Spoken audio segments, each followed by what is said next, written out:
ہماری جنریشن میں سے زیادہ تر لوگوں نے انڈین فلم تارے زمین پر ضرور دیکھی ہوگی۔ ہر کسی نے اپنے اپنے نظریے اور سوچ کے مطابق اس سے کوئی نہ کوئی سبق بھی لیا ہوگا۔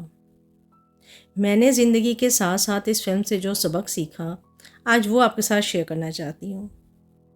ہر انسان آزاد فضا میں سانس لینا چاہتا ہے، اڑنا چاہتا ہے، اتنی بلندی تک جانا چاہتا ہے جتنا اس کا دل چاہے۔ آپ بتائیں، کیا یہ سچ نہیں ہے کہ آپ نہیں چاہتے کہ آپ اونچا اڑیں جتنا آپ کا دل چاہے؟ ہر انسان اپنی مرضی کی زندگی کے فیصلے کرنا چاہتا ہے۔ ایک بار میں اپنے بچوں کے ساتھ ٹیوشن ٹرپ پر گئی۔ وہاں یونانی مائیں اور بچے تھے۔ میں اکیلی غیر ملکی سنگل مدر تھی اپنے بچوں کے ساتھ۔ میں نے اپنی دونوں بیٹیوں کا ضروری سامان خود اپنے کندھوں پر اٹھایا ہوا تھا، لیکن وہاں ایک چھوٹا سا واقعہ ہوا۔ میں نے دیکھا کہ میری بیٹی کی ایک دوست کے کندھے پر بیگ تھا۔ شاید وہ بچی تھک گئی تھی، اس نے اپنا بیگ اپنی ماما کو دینا چاہا، مگر اس کی ماما نے فوراً وہ بیگ واپس اس بچی کے کندھے پر ڈال دیا۔ وہ پورا دن بچوں کے ساتھ گزرا، لیکن یہ چھوٹا سا واقعہ اس وقت جو پیش آیا میرے ذہن میں بیٹھ گیا۔ آج بھی کبھی خیال آتا ہے تو میں اس واقعے کو یاد کرتی ہوں۔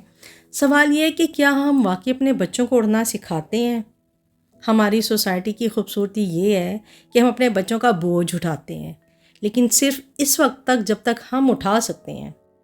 جب ہم کمزور پڑنے لگتے ہیں تو آہستہ آہستہ انہیں سوسائٹی کے رحم و کرم پر چھوڑ دیتے ہیں۔ پھر جبکہ مغربی معاشرے کی خوبصورتی یہ ہے کہ وہ بچپن سے ہی بچوں کو اپنی ضرورت کی چیزیں خود اٹھانا سکھاتے ہیں، اپنا بوجھ خود برداشت کرنا سکھاتے ہیں۔ وہ ایک فرد کو واقعی ایک فرد سمجھتے ہیں۔ وہاں دوسروں پر انحصار کرنا تربیت کا حصہ نہیں ہوتا۔ وہ شعور دیتے ہیں کہ تمہارا راستہ ہے، تمہیں خود چلنا ہے۔ 18 سال تک کھیل کود، تعلیم، ہنر اور نشو و نما کے لیے مکمل رہنمائی دی جاتی ہے، خیال رکھا جاتا ہے، لیکن اس کے بعد انہیں ایک ذمہ دار شہری بنا دیا جاتا ہے۔ اس کے برعکس ہماری سوسائٹی کی خوبصورتی ایک بدصورتی میں بدل جاتی ہے۔ یہ میرا نظریہ یا میرا ماننا ہے۔ جب ہم ایک ناپختہ بنیاد پر باپ کی وراثت یا کمائی کو سہارا بنا کر خاندان کھڑا کرتے ہیں، ابھی بچے اپنے پیروں پہ صحیح پراپر کھڑے نہیں ہوتے، لیکن ہم ان کی شادیاں، خاص طور پہ بوائز کی شادیاں کرنا پیرنٹس شروع کر دیتے ہیں اور پھر اسے جوائنٹ فیملی سسٹم کہہ کر فخر محسوس کرتے ہیں۔ نتیجہ، شخصیتیں دب جاتی ہیں، ہر ایک کی شخصیت مجروح ہوتی ہے، بیوی کی بھی اور آنے والی نسل کی بھی۔ ہم کب یہ سوچیں گے کہ اپنا بوجھ خود اٹھانا ہے؟ کب سوچیں گے کہ ہمیں اپنا بوجھ خود اٹھانا چاہیے؟ ہم اپنی بیٹیوں اور بیٹوں کو کب ایک مکمل فرد کی طرح ٹریٹ کریں گے؟ کب انہیں اڑنا سکھائیں گے تاکہ اگر کل وہ اکیلے رہ جائیں تو اپنا بوجھ خود اٹھا سکیں؟ ہم کب یہ سیکھیں گے کہ بچوں کو سہارا دینا ضروری ہے، مگر انہیں اپنے پاؤں پر کھڑا کرنا اس سے بھی زیادہ ضروری ہے؟ آزاد سوچ یہی ہے، بچوں کو صرف محبت نہ دیں، انہیں مضبوط بھی بنائیں، خواہ وہ بیٹا ہے خواہ وہ بیٹی ہے، تاکہ کل اگر وہ اکیلے ہوں تو ٹوٹیں نہیں بلکہ سنبھل جائیں۔ میری رائے میں بچوں سے محبت کا مطلب یہ نہیں کہ ہم ان کی ہر مشکل خود اٹھا لیں، بلکہ اصل محبت یہ ہے کہ ہم انہیں اتنا مضبوط بنا دیں کہ وہ اپنی ہر مشکل خود سنبھال سکیں۔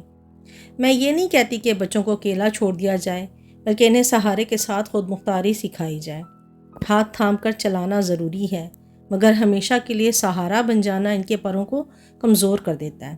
میرے نزدیک بہترین والدین وہ نہیں ہیں جو ہر بوجھ خود اٹھا لیں، بلکہ وہ ہیں جو اپنے بچوں کو بوجھ اٹھانے کے قابل بنا دیں، کیونکہ آخر میں ہمیشہ ساتھ رہنا ممکن نہیں ہوتا، مگر مضبوط بنانا ہمیشہ ممکن ہوتا ہے۔